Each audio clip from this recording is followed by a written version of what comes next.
My name is Jacqueline Lemure Beaucourt, and I'm here to talk about a day that changed our lives. February 4th, 1999. We're fixing up an old house, a rambling old salt marsh farm that's been neglected forever and ever and ever. But we save it, we bring it back to life, we restore it lovingly. And on February 4th, we were having the kitchen painted. This was the very last thing we were going to do. That night, we went to bed. It was a pretty normal night, except Boris slept in our bedroom with us that night, which he usually slept in the kitchen. But because the kitchen was being painted, he slept in our room. And we had a little bird, Pablo, and he was in our bedroom as well that night. So the middle of the night, it's about 1 o'clock, Boris stands by our bed and he barks. And he barked in a way that I've never heard him bark before. Gregory jumped up and ran out our bedroom door down the hallway. And I was petting Boris and trying to just calm him down a minute and tell him everything was okay. It's okay, Boris. Like, it's okay. I ended up deciding just to kind of go downstairs. So I opened the door to our bedroom, and immediately there was this film in the air, and I didn't know what it was. So I just walked down the hallway. I got to the top of the staircase, and that film had doubled in its intensity, and made my way downstairs, even though by this time it was kind of hard to see, and opened the door to the kitchen, and there was floor to ceiling flames everywhere. Gregory comes running up and he's screaming, "Oh my God, there's a fire. Oh my God, there's a fire. We got to get out." And so he runs into Quinn's room, grabs Quinn. I run back to grab Boris and the bird and the phone to call 911. I went into Quinn's room and woke Quinn up and just carried her downstairs out to the front porch. And I'm going down the hallway, and it had changed so dramatically at that point. This thin layer that was nondescript when we first ran out was now solid and black and heavy, and it just felt like a rock.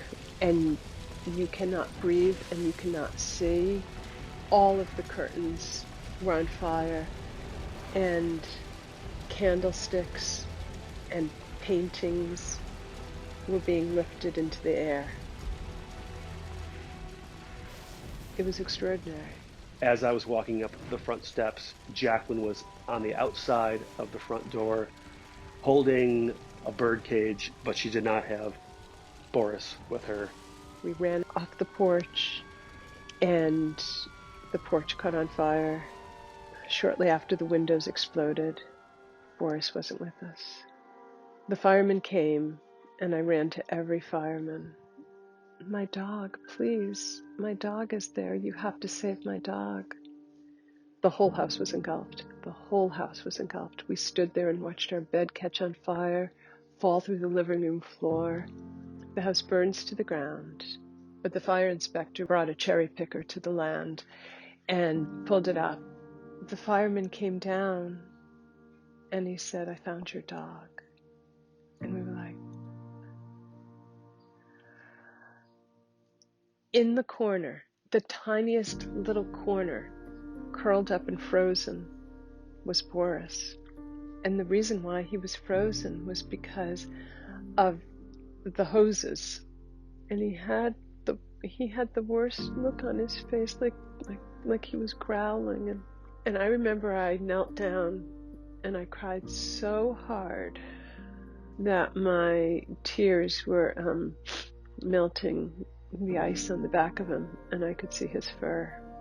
And I spent the next few months climbing through a window and a ladder, looking for something that used to be mine. I just needed something. But every day that I found something, and it was nothing. I mean, there was nothing there. Every day that I found something, I would celebrate it, and it had new meaning. And so everything that I have that's from the fire feels sacred to me. But the most beautiful part of this is we get pregnant with twins, and it's a girl and a boy. And we name the boy Boris. Colin Boris Poker.